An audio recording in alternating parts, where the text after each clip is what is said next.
Hello दोस्तों, welcome to निक मैकटेक। आज की वीडियो में हम लोग ऑल यूनिट के 2 मार्क्स के क्वेश्चंस देखेंगे। तो देखिए वन बाय वन हम क्वेश्चन को स्टार्ट करते हैं। तो सबसे पहला जो हमारे पास है क्वेश्चन वो है, what is the method of fulfil basic expectations human being, is it same for everyone. तो यहाँ पूछा गया है कि भाई ह्यूमन की बेसिक एक्सपेक्टेशंस क्या होती है और कि ये जो एक्सपेक्टेशन होती है वो क्या सभी के लिए सेम होती है। तो सबसे पहले अगर मैं इसमें बताऊँ एस्पिरेशंस के बारे में, तो सबसे पहली जो एस्पिरेशंस होती है दोस्तों हमारी राइट अंडरस्टैंडिंग, फिर रिलेशनशिप, फिर फिजिकल फैसिलिटीज़। ठीक है, अगर मैं राइट अंडरस्टैंडिंग की बात करूं तो right understanding help us to decide how we work for physical facilities. Right understanding हमको किस वे में हेल्प करती है कि how we work for physical facilities, हम किस तरीके से काम कर सकते हैं फिजिकल फैसिलिटीज़ के लिए। और maintain feelings for different relationship with others, अपनी फीलिंग्स को किस तरीके से मेंटेन कर सकते हैं। ठीक है, रिलेशनशिप की अगर मैं बात करूँ, in nature to create harmony there is a basic need for affectionate relations with other individual. यानी कि यहाँ पर बोला गया है दोस्तों, अगर आपको हारमोनी के अंदर रहना है ना, अगर हारमोनी क्रिएट करनी है तो आपके रिलेशन दूसरों के साथ किस तरीके से हैं उस पर डिपेंड करता है। तो आपके रिलेशन दूसरों के साथ अच्छे होने चाहिए, और ये रिलेशन तभी ही अच्छे होंगे तब आप अपने आप को अच्छी तरीके से जान पाओगे, अपने आप को सेल्फ एक्सप्लोर करोगे, तब ज़्यादा अच्छा लगेगा। ठीक है, नेक्स्ट अगर मैं बात करूँ फिजिकल फैसिलिटीज़ के बारे में, तो फिजिकल फैसिलिटीज़ जैसे आपकी फूड हो गया, क्लॉथ हो गए, शेल्टर हो गए, है ना। फिजिकल फैसिलिटीज़ क्या चाहिए ह्यूमन बॉडी को, खाने के लिए, मतलब जीने के लिए खाना चाहिए, पेट भरने के लिए, ठीक है, कपड़े चाहिए, शेल्टर चाहिए, घर चाहिए, protection are the basic need for all human beings. तो ये कुछ हमको बता देना है इसमें कि जो हमारे एस्पायरेशंस हैं, ठीक है, ह्यूमन बींग के ये तीनों एस्पायरेशंस हो गए। अगर मैं सेकंड क्वेश्चन की तरफ बढ़ूँ तो हमारे पास क्या है, what are the two basic expectations of human being. दो बेसिक एक्सपेक्टेशंस के बारे में हमको बताना है। तो देखो, एक सबसे पहले अगर मैं बात करूं तो आप सभी को अच्छी तरीके से पता है, जो भी ह्यूमन बीइंग इस दुनिया के अंदर आया है वो क्या चाहता है, हैप्पी रहना चाहता है। ठीक है, और पूरा अपना एफर्ट जो लगाता है वो हैप्पी रहने में ही लगाता है। तो उसका जो आउटकम होता है वो उसके फोकस के ऊपर डिपेंड करता है कि भाई किस तरीके से वो एफर्ट लगा रहा है, क्या उसका फोकस है, और उसके लिए हैप्पीनेस का क्या मतलब है, क्या नोटेशन है। तो ये आपका बेसिक एक्सप्रेशन हो गया। और जब ये नोटेशन जो मैं बता रहा हूँ दोस्तों हैप्पीनेस के ऊपर, अगर आपका राइट है, सही है, तो उसका आउटकम भी हैप्पीनेस ही आएगा, यानी कि अच्छा ही आएगा। अगर आपका नोटेशन गलत है तो आउटकम आपका अनहैप्पीनेस आएगा, है ना। अगर आप हैप्पीनेस के बारे में, आपके लिए हैप्पीनेस अच्छी चीज़ है दोस्तों, है ना, क्या नोटेशन आपका अच्छा नोटेशन है तो आपका आउटकम अच्छा ही मिलेगा, राइट ही मिलेगा। अगर आपका नोटेशन रॉन्ग है तो आपको क्या मिलेगा, अनहैप्पीनेस कहीं ना कहीं मिलेगी। फिर अगर मैं बात करूँ, हमारे पास क्वेश्चन है, हमको हैप्पीनेस के बारे में बताना है कि भाई हैप्पीनेस एक्चुअल में होता क्या है, ये भी तो समझ आना चाहिए। तो जैसे कि मैं पहले भी आपको बता चुका हूँ, लेकिन फिर भी मैं आपको बताता हूँ, happiness result from a variety of feeling. Happiness के अंदर बहुत सारी फीलिंग आती हैं, डेट आर एफर्टलेस। जो फीलिंग्स दोस्तों आती हैं, जो भी, वो एफर्टलेस होती है, हमको कोई काम करना नहीं पड़ता। ठीक है, कम्स अननेचुरली टू अस, हमारे पास नेचुरली आती है। जैसे ट्रस्ट हो गया, ऑनेस्टी हो गई, रेस्पेक्ट हो गया, कॉन्फिडेंस हो गया, are the feelings that we welcome with open are. तो ये जो फीलिंग है दोस्तों, ट्रस्ट, ऑनेस्टी, रेस्पेक्ट, कॉन्फिडेंस, क्या है इसके लिए आपको एफर्ट लगाना पड़ता है? नहीं, ये तो ऑटोमेटिक आती है ना, नेचुरली आपके ऊपर आती है। तो वही चीज़ है, they led us to state of harmony, और इनकी वजह से हम ऐसी स्टेट में आते हैं, हारमोनी की स्टेट में आते हैं। ठीक है, अपने साथ भी और दूसरों के साथ भी। तो इसीलिए ये क्या है, हैप्पीनेस। तो इसीलिए इसको क्या बोला गया, हैप्पीनेस। तो खुद बताइए, अगर आप जिस पे ट्रस्ट करते हो वो अच्छा बंदा हो, ऑनेस्ट रहते हो, रेस्पेक्ट करते हो, है ना, कॉन्फिडेंस रहते हो अपने ऊपर, तो ये जितनी भी फीलिंग्स हैं ये अपने आप तुम्हारे अंदर आती हैं, और ये ये कैसी स्टेट में आपको ले जाती हैं, हारमोनी की स्टेट में ले जाती हैं। ठीक है, तो यही हो गया हमारा हैप्पीनेस। अगर मैं अनहैप्पीनेस की बात करूँ तो अनहैप्पीनेस कब आएगा, जब आपके कॉन्ट्राडिक्शंस होंगे, आपकी लड़ाइयाँ दंगे वगैरह होंगे, आपको स्ट्रगल करना पड़ेगा। ठीक है, और अपने आप से कॉन्फ्लिक्ट करना पड़ेगा, फिर दूसरों के साथ भी कॉन्फ्लिक्ट होंगे कहीं ना कहीं, और यहाँ पर मिसट्रस्ट की बातें आएंगी, डिसऑनेस्टी की बात आएंगी, है ना।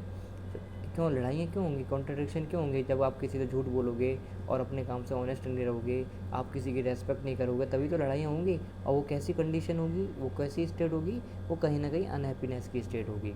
ठीक है, और आप कॉन्फिडेंस भी फील नहीं करोगे। तो ये बात हो गई हैप्पीनेस और अनहैप्पीनेस के बारे में। अब हम नेक्स्ट क्वेश्चन की तरफ बढ़ते हैं। हमारे पास क्या है, explain the difference between animal consciousness और ह्यूमन कॉन्शियसनेस। हमको बताना है कि एनिमल कॉन्शियसनेस और ह्यूमन कॉन्शियसनेस के बीच में डिफरेंस क्या है। तो अगर मैं शॉर्ट में आपको बताऊं इसका डिफरेंस, तो एनिमल जो लोग होते हैं ना, जो जो मतलब आपके जानवर वगैरह होते हैं, आपको पता है उनको फिजिकल फैसिलिटीज़ चाहिए बस जीने के लिए, उनको खाना मिल जाए, ठीक है बस।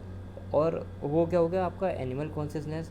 अगर मैं ह्यूमन कॉन्शियसनेस की बात करूं, तो यहाँ पर आपको राइट अंडरस्टैंडिंग की भी बहुत ज़रूरत है, रिलेशनशिप एंड फिजिकल फैसिलिटीज़, तो ये ह्यूमन कॉन्शियसनेस के अंदर आता है, ठीक है। तो ये बेसिक डिफरेंस है। जबकि अगर मैं एनिमल की बात करूँ, वहाँ पर राइट अंडरस्टैंडिंग और ये रिलेशनशिप, ये इससे कुछ ज़्यादा फ़र्क नहीं पड़ता है। वहाँ तो आपकी फ़िजिकल फैसिलिटीज़ अच्छी होनी चाहिए, ठीक है। वो हो गया ह्यूमन एनिमल कॉन्शियसनेस। अब अगर मैं बात करूँ, हमारे पास नेक्स्ट क्वेश्चन है, what is the difference between prosperity and wealth. क्या हमको बताना है कि भाई प्रॉस्पेरिटी और वेल्थ के बीच में क्या डिफरेंस है, या फिर प्रॉस्पेरिटी क्या होती है और वेल्थ क्या होती है। सिंपल अगर मैं वेल्थ की बात करूँ, तो wealth is a physical thing. Wealth physical thing होती है, कोई भी हो सकती है। इट मीन जैसे मनी हो गया आपका, having a lots of physical facilities और बोथ, है ना, ये वेल्थ के अंदर आता है। अगर मैं प्रॉस्पेरिटी की बात करूँ, तो correct assessment of need of physical facilities, the competence of making available more than required physical facilities, यानी कि फिजिकल फैसिलिटी से थोड़ा सा ज़्यादा, ठीक है, वो आपके पास अगर होगा तो प्रॉस्पेरिटी बनी रहेगी। कहते हैं ना, अगर जैसे आपको बोलते हैं ना कि प्रॉस्पेरिटी कब आपको मिलती है ना, सुख समृद्धि बोलते हैं बेसिकली।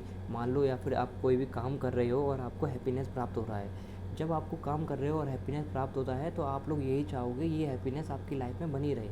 यानी कि आप अगर जॉब करना चाहते हो और आपकी जॉब 30,000 से स्टार्ट हो गई, आपका उससे अच्छा खासा घर चल रहा है, तो आपको क्या चाहोगे, ये जो 30,000 है मेरे पास आते ही रहे और इसमें ग्रोथ और हो, मतलब बढ़े पैसे, घटे नहीं। यही तो आप लोग चाहते हो। तो वैसी वो कौन सी कंडीशन होगी, आपकी प्रॉस्पेरिटी की कंडीशन होगी, ठीक है। तो ये आप हमेशा चाहोगे जो भी आपकी फिजिकल फैसिलिटीज़ है और उससे ज़्यादा कहीं ना कहीं आपको मिले। चलिए अब हम नेक्स्ट क्वेश्चन की तरफ बढ़ते हैं। नेक्स्ट क्वेश्चन है हमारे पास, what are the 4 level of our living.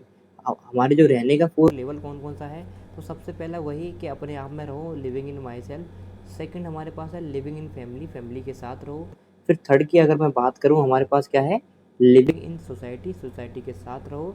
और लिविंग इन नेचर एग्जिस्टेंस। ये हमारे पास क्या है, 4 लेवल हैं रहने के, ठीक है। फिर अगर मैं बात करूँ नेक्स्ट क्वेश्चन की, तो हमारे पास क्या है, what do you mean bye right understanding. भाई राइट अंडरस्टैंडिंग से आप लोग क्या समझते हो।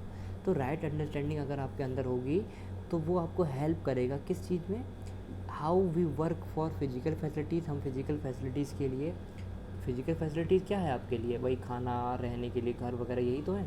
तो उसके लिए किस तरीके के हम लोग काम करें और अपनी फीलिंग को मेंटेन रखें और डिफरेंट रिलेशनशिप विद अदर्स, ठीक है। It is one of the major tool for fulfilment of our aspirations. ये जो आपका राइट अंडरस्टैंडिंग है, ये सबसे मेजर टूल है आपकी एस्पायरेशन को फुलफिल करने का, which basically need the transformation from animal consciousness to human consciousness. तो ये बेसिकली नीड है ट्रांसफॉर्मेशन, है ना। यही तो आपको डिफरेंस बनाता है, डिफरेंट करता है आपको एनिमल कॉन्शियसनेस से ह्यूमन कॉन्शियसनेस के बीच में। यही मेन डिफरेंस है कि भाई देखो, एनिमल को क्या चाहिए, रहने को घर और वही फिजिकल फैसिलिटीज़ उसको मिल जाए, वो अपना मस्त जीवन काटेगा। लेकिन ह्यूमन के अंदर राइट अंडरस्टैंडिंग होना बहुत ज़रूरी है। उसके बेस पर ही वो अपना आगे का काम कर पाएगा, आपकी फीलिंग मेंटेन कर पाएगा और फिजिकल फैसिलिटीज़ किस तरीके से वो लाएगा, है ना, बनी बनी तो उसको नहीं मिलेगी, तो वो मेंटेन करके चलता है ह्यूमन। तो ये बेसिक डिफरेंस है दोनों के बीच में, आपको याद रखना है। फिर अगर मैं नेक्स्ट क्वेश्चन की तरफ बात करूँ, तो हमारे पास क्या है, how can you say living in society it level of our living, ठीक है। सोसाइटी में जब आप रहते हो तो किस तरीके से रहते हो, ठीक है, उसके बारे में हमको बताना है। तो living in society is a level that line with the living family, since family is a sub group of the larger group of society. Society is compose of all living that we come in contact directly or indirectly, all people upon whom are depend directly and indirectly। Basically यहाँ पर बोला गया है कि भाई society में आप लोग रहते हो तो किस तरीके से, किस लेवल पर रहते हो। तो आपको पता है, अगर मैं सोसाइटी की बात करूँ, एक सोसाइटी के अंदर क्या होते हैं, बहुत सारी फैमिलीज़ रहती हैं और आप लोग कहीं ना कहीं उनके बीच में आते हो, इंटरेक्ट करते हो, उनसे मिलते हो डायरेक्टली या फिर इनडायरेक्टली। अगर मैं बात करूँ तो वही क्या है, सोसाइटी के बारे में बात बोला गया है कि भाई सोसाइटी में एक फैमिली भी हो सकती है और एक से ज़्यादा फैमिली भी हो सकती है, एक से ज़्यादा ग्रुप भी हो सकते हैं, और कहीं ना कहीं आप लोग उनके कांटेक्ट में आते हो, चाहे आप डायरेक्टली और इनडायरेक्टली, और उन पर डिपेंड भी रहते हो, चाहे डायरेक्टली या फिर इनडायरेक्टली। तो ये सब बात हो गई हमारी सोसाइटी के ऊपर। नेक्स्ट अगर मैं बात करूँ, हमारे पास क्या है, what is the difference between belief and understanding, कि भाई आपको डिफरेंस बताना है कि आपके क्या बिलीफ है और क्या अंडरस्टैंडिंग है इन दोनों के बीच में। अगर मैं बिलीफ की बात करूँ तो बिलीफ आर द एड है ना, एड हॉक वैल्यूज़, जबकि understanding, correct understanding is the universal human value, है ना। करेक्ट अंडरस्टैंडिंग क्या है आपकी, यूनिवर्सल ह्यूमन वैल्यू। अगर मैं बिलीव में बात करूँ, they usually not the same of everyone. भाई हर बंदे के अलग अलग बिलीव होते हैं, उसने कुछ मान के रखा है और दूसरे बंदे ने कुछ और मान के रखा है, तो जो बिलीफ है अलग अलग हो सकते हैं, जबकि अंडरस्टैंडिंग सबकी सेम होती है। बिलीफ में अगर बात करूँ, belief are assume value, belief हमारी अज्यूम वैल्यू होती है, जबकि अंडरस्टैंडिंग आपकी एवेल्यूटेड वैल्यू होती है। इसी तरीके से अगर मैं बात करूँ बिलीफ के अंदर, तो believe usually change with time, believe समय के साथ चेंज भी होते रहते हैं, ठीक है। आज उसका ये बिलीव है, अगर वो बिलीव उसका पूरा नहीं हुआ तो उसका बिलीव चेंज हो जाएगा, जबकि अंडरस्टैंडिंग कभी चेंज नहीं होगी समय के साथ। तो ये बात आपको याद रखनी है, ठीक है।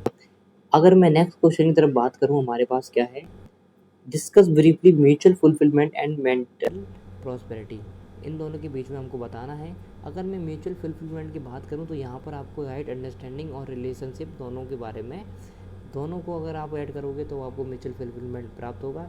जबकि म्यूचुअल प्रॉस्पेरिटी कब आएगी आपके पास, जब आपके पास राइट अंडरस्टैंडिंग हो और फिजिकल फैसिलिटीज़ भी हो, है ना। तो वही चीज़ है, फिजिकल फैसिलिटीज़ के बाद राइट अंडरस्टैंडिंग भी है आपके पास, तब आपको म्यूचुअल प्रॉस्पेरिटी प्राप्त हो जाएगी, ठीक है। शॉर्ट में ये आपको बता दिया, बहुत अच्छी तरीके से बताया, 2 नंबर में आप लोग लिख सकते हो। फिर नेक्स्ट क्वेश्चन की तरफ अगर मैं बात करूँ तो हमारे पास क्या है, explain the difference between animal consciousness and human consciousness. तो ये आपको डिफरेंस ऑलरेडी पता है कि एनिमल और ह्यूमन के बीच में क्या डिफरेंस है, वही कि एनिमल तो यही चाहता है कि फिजिकल फैसिलिटीज़ उसको प्रोवाइड हो और अपना जीवन आसान से काट सकता है, लेकिन ह्यूमन जो होता है उसके लिए फिजिकल फैसिलिटीज़ के साथ साथ उसको क्या चाहिए, राइट अंडरस्टैंडिंग होनी बहुत ज़रूरी है, क्योंकि राइट अंडरस्टैंडिंग जब उसके पास होगी तभी वो फिजिकल फैसिलिटीज़ प्राप्त कर पाएगा, यानी कि अपने लिए घर, पैसा, फूड, है ना, ये सब चीज़ उसके पास होगी। तो एनिमल के पास राइट अंडरस्टैंडिंग होना बहुत ज़रूरी है, और रिलेशनशिप्स कहीं ना कहीं, ठीक है। ये 3 फैक्टर इंपॉर्टेंट है। तो इसी तरीके से हमारा यूनिट फर्स्ट कंप्लीट होता है। अब हम यूनिट सेकंड की तरफ बढ़ते हैं दोस्तों। नेक्स्ट हमारे पास क्वेश्चन है दोस्तों सेकंड यूनिट का, what are the component of human personality structure, कि भाई ह्यूमन पर्सनालिटी स्ट्रक्चर के कंपोनेंट्स कौन कौन से हैं। तो सबसे पहली बात आपको बताया गया है कि एक्सपीरियंस, फीलर, है ना, प्रीसीवर, फिर door, performance, learner and knower. तो बेसिकली ये क्या है, कंपोनेंट है। तो आगे आप अभी समझोगे कि भाई डोर क्या है, सीड क्या है ना, उसको समझिए। तो वन बाई वन अगर आप देखोगे सीड के बारे में, तो सीड का मतलब क्या है कि आप लोगों को चीज़ें ना समझ आ जाए, one who can understand and is also known as दृष्टा, जिसको हम लोग दृष्टा भी बोलते हैं। तो ये क्या है, सीड, ठीक है। The seer sees when the individual is happy और सैड। जो सीड है वो सी देख सकता है जब जो भी बंदा है या फिर कोई भी इंडिविजुअल हैप्पी है या फिर एंग्री है या अपसेट है दोस्तों। Sometime they see and understand through the body. कभी कभी तो भाई बॉडी को देख कर ही बता देता है, और कभी कभी with the help of body, है ना, विदाउट हेल्प द बॉडी। कभी देखो, इसका मतलब ये बोला गया है यहाँ पर, जो सीड है दोस्तों ये ऐसा होता है जो अंडरस्टैंड कर सके, हमेशा समझ सके, ठीक है, और जिसको हम लोग दृष्टा भी बोल देते हैं। और इसमें क्या होता है, कभी कभी ये तो देख कर बता देता है आपको कि भाई सामने वाला जो बनता है या फिर इंडिविजुअल कुछ भी है, कोई भी है, वो हैप्पी है या फिर एंग्री है, गुस्सा है या फिर अपसेट है। और कभी कभी तो दोस्तों ये बॉडी को देखकर समझ जाता है, और कभी कभी विदाउट बॉडी भी ये देखकर बता सकता है, यानी कि फीलिंग्स से, ठीक है। सेकंड है हमारे पास इंजॉयर। अब देखो एंजॉय क्या है भाई, वो जो एंजॉय करता है वही तो है, one who enjoy and also known as भोक्ता, इसको हम भोक्ता भी बोलते हैं। When an action is carried out the self the one who enjoy it. कोई भी एक्शन होता है वो अपने आप में मस्त रहता है, एंजॉय करता है ना, वो एंजॉयर हो गया। अगर मैं डोर की बात करूँ तो डोर का है यहाँ पर, वन हु डज, है ना, one who does is also known as the कर्ता, यानी कि जो काम करता है दोस्तों, है ना, जो जिसको काम करना पड़ता है। तो the self is one that instruct the body, self वही है दोस्तों जो अपनी बॉडी को इंस्ट्रक्ट देता है।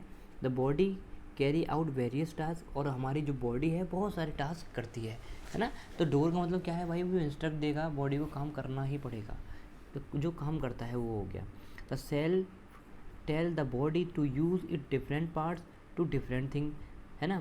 सेल्फ बताता है बॉडी को कि भाई तुम काम करो, अलग अलग पार्ट्स तुम्हारे काम करेंगे और अलग अलग काम करेंगे, ठीक है, वही चीज़। सेकंड, अगर मैं नेक्स्ट क्वेश्चन की बात करूँ तो हमारे पास क्या है दोस्तों, explain briefly how self is conscious entity, ठीक है ना। तो सेल्फ आई, जिसको हम लोग आई बोलते हैं, has the ability to think, यहाँ इसके पास एबिलिटी होती है, वो सोच सकता है, इमेजिन कर सकता है, टॉक कर सकता है, वॉक भी कर सकता है और वर्क भी कर सकता है। And thus it is a जीवन, इसीलिए इसको जीवन बोला गया है। It possesses the characteristics of being aware और conscious, thus is called consciousness, इसीलिए इसको कॉन्शियसनेस बोलते हैं। आई थिंक आपको समझ आ गया होगा भाई। देखो जो सेल्फ है, आई है, उसके बाद एबिलिटी होती है, वो सोच भी सकता है, थिंक भी कर सकता है, इमेजिन भी कर सकता है, बात भी कर सकता है, तो इसीलिए उसको जीवन बोलते हैं।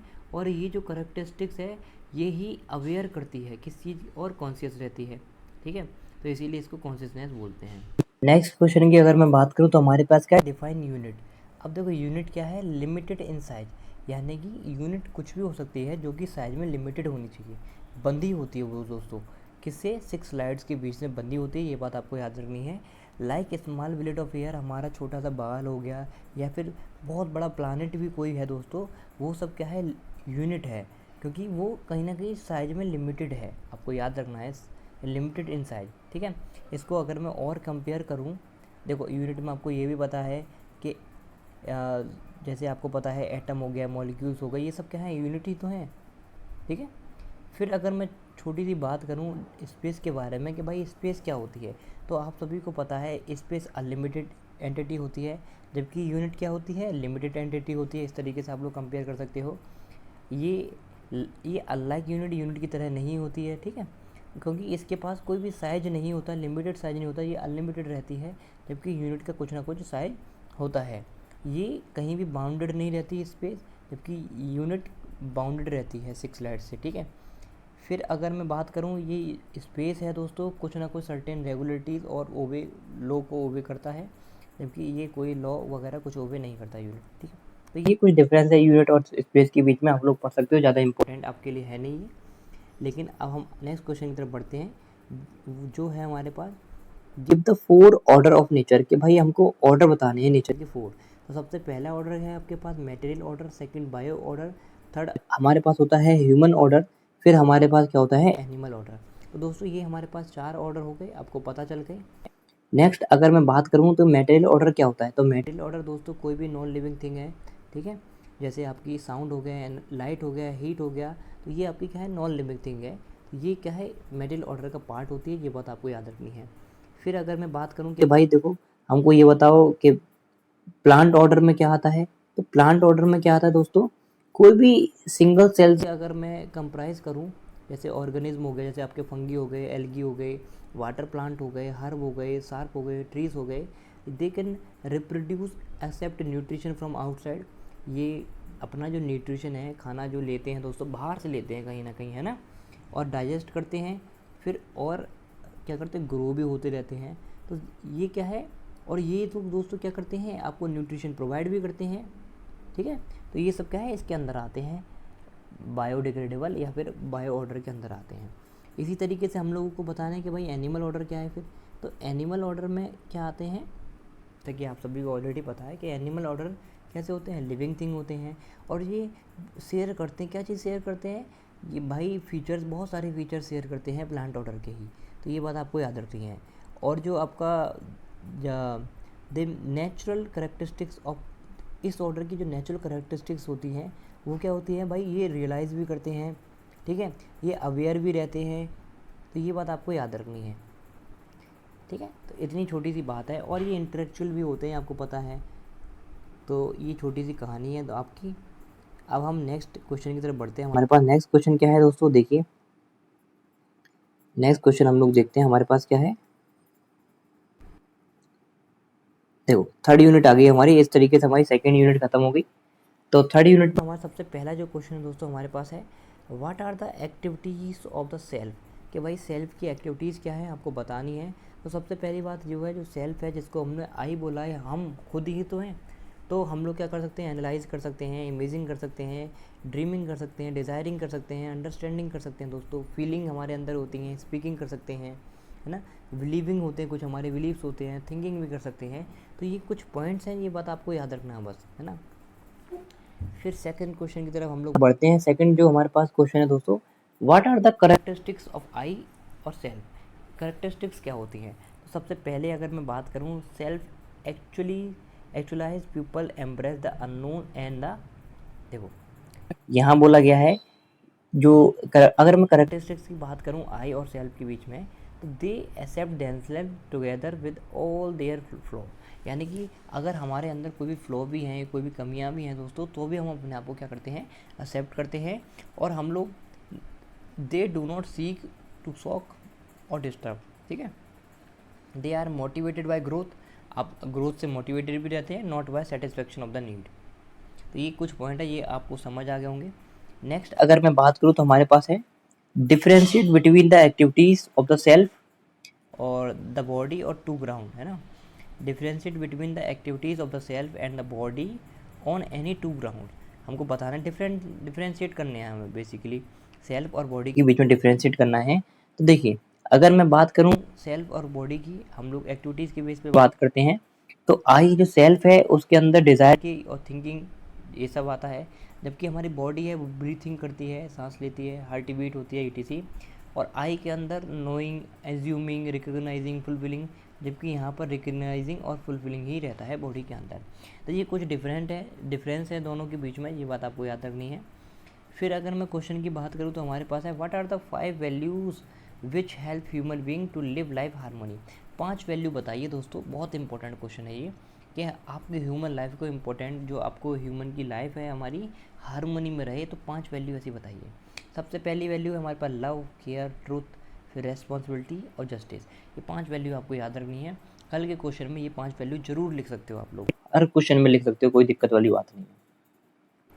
फिर अगर मैं बात करूँ हमारे पास है, what are the needs of self और आई, कि भाई नीड क्या है। तो सबसे पहली नीड क्या है, ट्रस्ट जो विश्वास जिसे हम लोग बोलते हैं, रेस्पेक्ट जिसे हम सम्मान बोलते हैं, फिर हैप्पीनेस जिसे हम सुख बोलते हैं। तो ये क्या है, नीड्स है हमारी, ठीक है। फिर मैं सेंसेशन की बात करूँ तो सेंसेशन आपको पता ही है, जब आप अगर साइकिल पे बैठे हो या फिर किसी भी जगह बैठे हो, बहुत समय तक बैठे रहते हो, तो आपका ब्लड फ्लो रुक जाता है एक पर्टिकुलर पॉइंट से, है ना। जैसे कि आपके मान लो पैरों में ब्लड फ्लो रुक गया, आपके कोई सेंसेशन आपको सुना ही नहीं दे रहा, आपको कुछ फील ही नहीं हो रहा, बोलते ना पैर सो गया हमारा, तो वही सेंसेशन है, वहाँ पर ब्लड फ्लो रुक जाता है, तो दोबारा से ब्लड फ्लो होता है, तो सेंसेशन दोबारा से आपका पैर सही हो जाता है। तो ये सब आप लोग लिख सकते हो सेंसेशन के अंदर। फिर अगर मैं बात करूँ हमारे पास क्या है, what do you mean bye imagination, कि भाई इमेजिनेशन से आप लोग क्या समझते हो। तो आपको याद रखना है, इमेजिनेशन के अंदर आपके डिज़ायर भी आएंगे, थॉट भी आएंगे, और आपकी एक्सपेक्टेशंस भी आएंगी, ठीक है।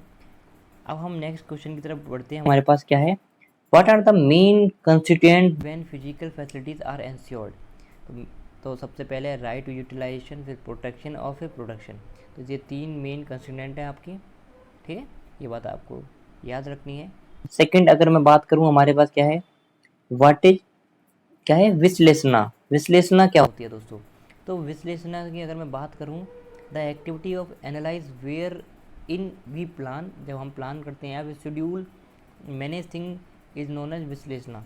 ये बात आपको देख लो दोस्तों, बहुत सिंपल सा पॉइंट है, आप लोग याद भी रख सकते हो। नेक्स्ट अगर मैं बात करूँ तो हमारे पास क्या है, डिफाइन साइल, क्या है, सेंटिएंट एक्टिविटीज़।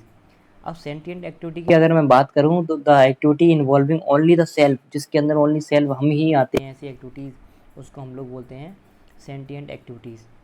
फिर नेक्स्ट क्वेश्चन हमारे पास क्या है, how can you self control ensure health of life, कि भाई सेल्फ कंट्रोल आप लोग कैसे कर सकते हो। तो सबसे पहला जो इसमें है संयमा। देखो संयमा वर्ड आपको देखने को मिल जाएगा। अब ये संयमा है, इसको हम लोग सेल्फ कंट्रोल और सेल्फ रेगुलेशन बोलते हैं, ये बात आप सिंपल सी आपको याद रखनी है। Refer to a feeling of responsibility for nurturing, यानी कि वही आपको पता है आप लोग किस तरीके से खाना पीना खा रहे हो, या फिर protecting and right utilization of the body.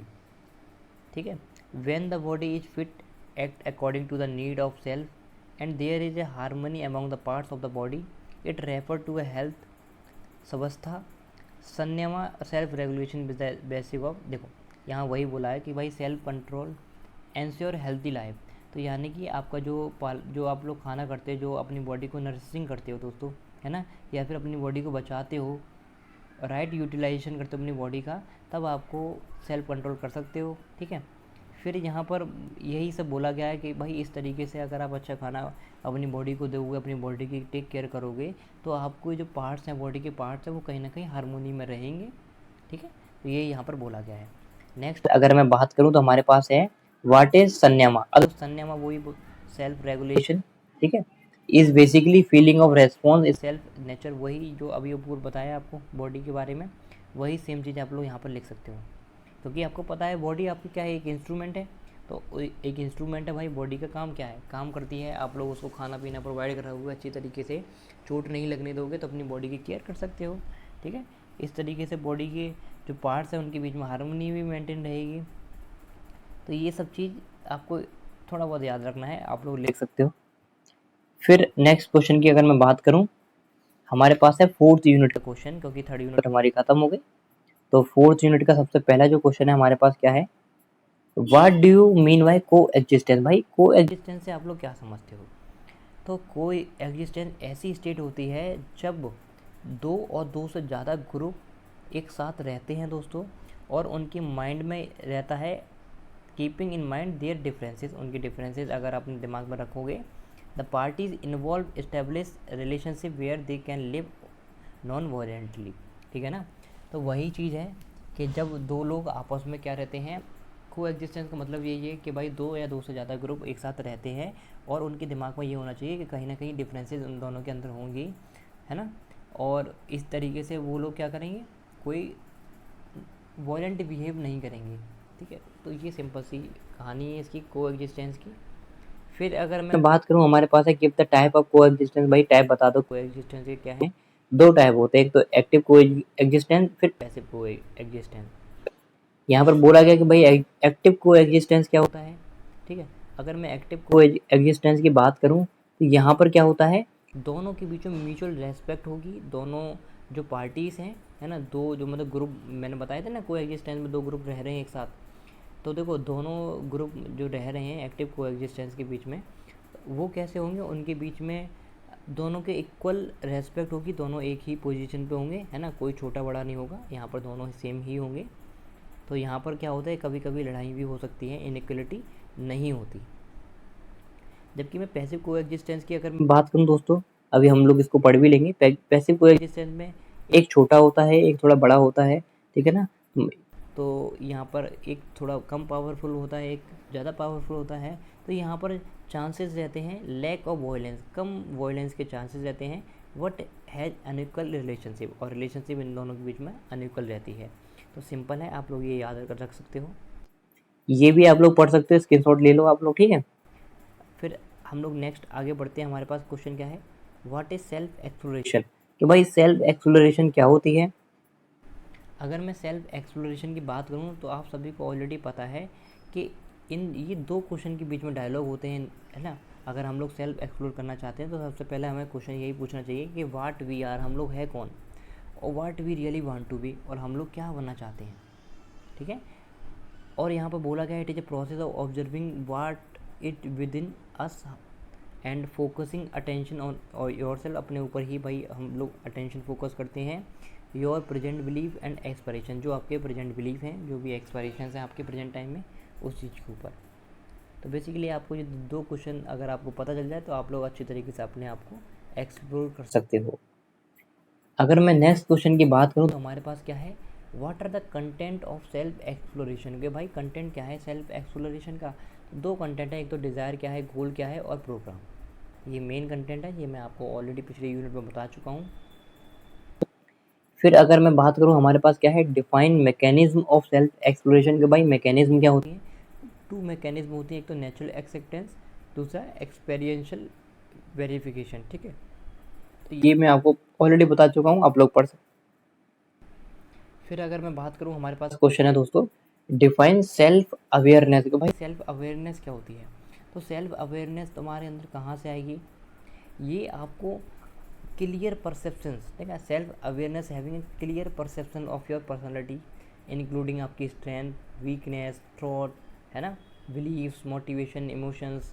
Self awareness allow to understand other people. देखो, सेल्फ अवेयरनेस आपको अलाउ करती है कि सामने वाला और जो भी पीपल है जिससे आप लोग इंटरेक्ट करते हो उसको आप लोग समझ सके, है ना। हाउ दे परसीव यू, कि किस तरीके से वो आपको परसीव करते हैं। Your attitude and your response to them in the moment, और उस मोमेंट में आप लोग उनको किस तरीके से रेस्पॉन्स करते हो। जब आप सेल्फ अवेयर होगे, खुद सोचो, अगर आपको चीज़ों के बारे में खुद से पता होगा, अगर आप सामने वाले बंदे से मिलते भी हो जो भी आपको कुछ भी बताता है, ठीक है ना, तो आप लोग अगर पहले से जानते हो उसको अच्छी तरीके से, भाई हमें इस चीज़ के बारे में बोला ना कि सेल्फ अगर अवेयरनेस की बात चल रही है तो कोई भी डिसीजन आपको तुरंत नहीं लेना है, उसको एक्सप्लोर करना चाहिए ना। तो वही सब चीज़ यहाँ पर बताया गया। इससे इससे क्या होता है भाई, कि जो सामने वाला पर्सन है उसको आप लोग अच्छी तरीके से समझ भी सकते हो, ठीक है। फिर अगर मैं बात करूँ सेल्फ एवेल्यूएट की, सेल्फ एवेल्यूएट में क्या होता है, तो यहाँ पर बोला गया है कि self evaluate is your thoughtful and consider return review of your performance. आपके जो परफॉर्मेंस है उसका रिटर्न रिव्यू होता है during the evolution cycle. It involve rating establish goal competence overall performance. यानी कि देखो, सेल्फ एवेल्यूएट अगर मैं शॉर्ट में आपको बताऊं, जैसे आप लोग तैयारी करते हो, किसी भी चीज़ की तैयारी कर रहे हो, तो अपने आप को एवेल्यूएट करना बहुत ज़रूरी होता है कि मैंने 5 दिन में अपने आप को थोड़ा बहुत इवेल्यूट करा है, या कोई ग्रोथ हुई है मेरी या नहीं हुई है ना। फिर 10 दिन में आपने देखा भी हो, जब आपके टीचर्स वगैरह जो लोग होते हैं, आप लोग क्लास में पढ़ते हो तो बीच बीच में वो लोग टेस्ट लेते रहते हैं। तो टेस्ट से क्या पता चलता है कि बच्चे ने कितना इवेल्यूएट करे किया है, कितना ग्रोथ हुई है उसकी, है ना। तो इसी तरीके से आप लोग अपने आप के भी टेस्ट ले सकते हो, तो वो सिंपल सा चीज़ है। सेल्फ रियलाइजेशन की अगर हम बात करें, सेल्फ रियलाइजेशन क्या होता है, जो भी आपकी आर्टिफिशियल लेयर होती है, ठीक है, उसको अगर अगर आप उसको रिमूवल कर दोगे या फिर हटा दोगे, तो आपको समझ आएगा कि अंडरस्टैंडिंग द ट्रू सेल्फ, अपनी भाई क्या है आप लोग, है ना, क्या हो, और आपका नेचर के साथ रियलिटी में क्या है। The realization is a possible through separating self from one false ego. जो आपकी फॉल्स ईगो बनी होती है उसको अलग कर दोगे, तब आपको रियलाइजेशन पता चलेगा कि भाई देखो, आपने कोई गलती कर दी, अब आपने गलती कर दी, आप तो मान ही नहीं रहे हो आपने गलती करी है। तो आपको रियलाइजेशन कब होगा, जब आपको पता चलेगा कि भाई आपने वो लेयर अपनी हटाई, जो ईगो वाली लेयर आपने अपनी हटाई, आपने रियलाइज़ किया कि भाई हाँ मेरी गलती है, तब उस चीज़ को बोलेंगे हम लोग सेल्फ रियलाइजेशन। नेक्स्ट अगर मैं बात करूँ नेचुरल एक्सेप्टेंस की, तो नेचुरल एक्सेप्टेंस आपको ऑलरेडी पता है कि नेचुरल एक्सेप्टेंस में क्या होता है। यहाँ पर देखो, इन दोनों को आप लोग समझ ही लो कि नेचुरल एक्सेप्टेंस और एक्सपीरियंस वैलिडेशन क्या है। देखो, अगर मैं नेचुरल एक्सेप्टेंस की बात करूँ, natural acceptance is something that within us, it is not something that we can find anywhere else. Natural acceptance अपने अंदर ही होता है, ये ऐसी चीज़ नहीं है भाई कि आप बाहर जाके इसको ढूंढ रहे हो, ऐसा कुछ नहीं है। Whatever seem naturally acceptable to us is right, whatever cause confusion, है ना, और conflict within is wrong. तो यहाँ पर बोला गया है दोस्तों कि जो भी चीज़ है आपकी, जो आपके लिए अगर नेचुरली एक्सेप्टेबल है, जैसे मैं कोई ऑफ़र आपको देता हूँ, कोई भी प्रपोज़ल देता हूँ, और आपने क्या किया, उसको सोचा समझा, उसके बारे में थोड़ा एक्सप्लोर किया, एक्सप्लोर करने के बाद आपको क्या पता चला कि हाँ वो प्रपोज़ल ठीक है, ठीक है, और आपके लिए वो प्रपोज़ल नेचुरली एक्सेप्टेबल है, तो वो क्या किस कंडीशन में आएगा, वो नेचुरली एक्सेप्टेबल की कंडीशन में आएगा, वो आपके लिए ठीक है, राइट है। और इसी तरीके से अगर वो कन्फ्यूज़न और कॉन्फ्लिक्ट पैदा कर रहा है, तो वो कैसी कंडीशन में आगे रॉन्ग की कंडीशन में आएगा, ठीक है, आपके लिए गलत है। अगर आपने जो प्रपोजल मैंने दिया आपके लिए ठीक नहीं है, नेचुरली एक्सेप्टेबल नहीं है, कन्फ्यूज़न हो रहे हैं, कहीं ना कहीं कॉन्फ्लिक्ट के चांसेस भी हैं, तो आपके लिए वो रॉन्ग है, वो नेचुरली एक्सेप्टेबल नहीं है, ठीक है। तो ये आपको लिखना है। अगर मैं एक्सपीरियंशियल वैलिडेशन की बात करूँ, तो experiential validation is a process that infuses direct experiences. यहाँ पर क्या है, डायरेक्ट एक्सपीरियंस आपको मिलता है with the learning of environment and content, ठीक है। अब हम बात करते हैं right the element of justice. भाई एलिमेंट क्या है जस्टिस के? 3 एलिमेंट होते हैं। एक तो recognising the value, definite nature of feeling, फिर फुलफिलमेंट कैसे, इवेल्यूएशन, एंश्योर म्यूचुअल हैप्पीनेस। ठीक है, ये जस्टिस में आ गया। नेक्स्ट हमारे पास क्या है? Define harmony in nature. अब हार्मोनी तो आप सभी को पता ही है कि भाई when all the living organism, जो भी अर्थ पर रह रहा है, साथ में रह रहा है, पीसफुली रह रहे हैं, and overlook the mutual differences is called harmony. यानी कि कोई लड़ाई दंगा, कोई कॉन्फ्लिक्ट वगैरह नहीं हो रहे हैं, सब लोग सुख शांति से अपना हैप्पीनेस की प्राप्ति सबको हो रही है, और नेचर के साथ भी आप लोग आराम से रह रहे हो, है ना, हैप्पीली रह रहे हो, तो उसको हम लोग क्या बोलते हैं? हार्मोनी बोलते हैं। इसी तरीके से हमारी यूनिट 4 कंप्लीट होती है। अब हम डिस्कस करते हैं यूनिट 5 के बारे में। तो यूनिट 5 में हमारे पास सबसे पहला जो क्वेश्चन है वो क्या है? What are the dimensions of an individual. कि भाई डायमेंशंस क्या हैं? सबसे पहले हमारे पास क्या है? Thought, behaviour, work, realization. ये 4 डायमेंशंस होते हैं, आपको याद रखनी। What are the level of human existence. कि भाई ह्यूमन एग्जिस्टेंस के लेवल क्या क्या हैं? तो सबसे पहला वही आप लोग जो रहते हो इन एवरी इंडिविजुअल, फैमिली के साथ, दोस्तों, सोसाइटी, नेचर, है ना। तो ये आपको याद रखने हैं। 4 ही है आपके levels of human existence. Sorry दोस्तों, आपको पीछे बैकग्राउंड में आवाज़ सुनाई दे रही है, उसको आप लोग इग्नोर कर सकते हो। नेक्स्ट अगर मैं बात करूं, हमारे पास क्या है? What are the ways to ensure harmony in the self. ठीक है, तो सबसे पहला आपको पता है कि भाई become aware of human in coexistence of I and the body. आपको अवेयर रहना है। ठीक है, फिर अगर मैं बात करूं तो हमारे पास क्या है? Becoming aware that the body is only an instrument. आपको पता होना चाहिए कि बॉडी आपकी ओनली इंस्ट्रूमेंट है। आई इज़ द सीयर, और आई क्या है? सीयर है, डोर और एन्जॉयर है। ये आपको ऑलरेडी पहले बता चुका हूँ कि भाई सीयर क्या है, डोर क्या है, और एन्जॉयर क्या है। एन्जॉयर जो एन्जॉय करता है, डोर भी मैं आपको बता चुका हूँ, और मैं सीयर भी बता चुका हूँ जो अंडरस्टैंड करता है। ठीक है, और डोर जो काम करता है। अगर नेक्स्ट पॉइंट की मैं बात करूँ तो नेक्स्ट पॉइंट हमारे पास क्या है? Becoming aware of the activities of desire. भाई आपकी जो डिज़ायर है, ठीक है, उसके बारे में भी आपको अवेयर रहनी चाहिए। थॉट्स हैं आपके, एक्सपेक्टेशंस हैं, pass each other these desire, thoughts and expectation through your natural acceptance.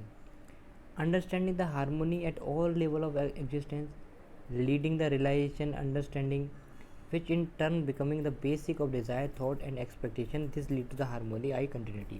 दोस्तों ये कुछ पॉइंट थे, आपको याद रखने हैं। नेक्स्ट अगर मैं बात करूँ, हमारे पास क्वेश्चन क्या है दोस्तों? What are the 4 basic proposals to ensure harmony in the family. कि भाई आपकी फैमिली के अंदर हार्मनी बनी रहे, तो उसके 4 बेसिक प्रपोजल क्या है? सबसे पहला हमारे पास क्या है? We must understand the relationship that exist between one self and another self. यानी कि आपको समझ आना चाहिए कि भाई रिलेशनशिप जो आपकी है अपने साथ या दूसरे के साथ, उसके बारे में। The self has feeling in relationship between the people. ठीक है, these feelings in self are definite, can be identified with definite। It is by recognizing and fulfilling these feelings that happiness in a relationship can be guaranteed। तो ये 4 point हैं, आपको लिख देने हैं। Next अगर मैं बात करूँ, हमारे पास है what do you understand by right understanding existence. के भाई राइट अंडरस्टैंडिंग एग्जिस्टेंस से आप लोग क्या समझते हो? तो वही self is a knowledge of self. यानी कि अंडरस्टैंडिंग क्या है? Knowledge of self. ठीक है, इसको हम लोग जीवन ज्ञान बोलते हैं। Understanding the knowledge of existence is knowledge of अस्तित्व, ये आपको मैं ऑलरेडी पीछे ही बता चुका हूँ। The knowledge of human conduct, जिसको हम लोग मनवस्त बोलते हैं, मनवस्त प्राण। ठीक है, आचार ज्ञान। These knowledge put together form the right understanding existence.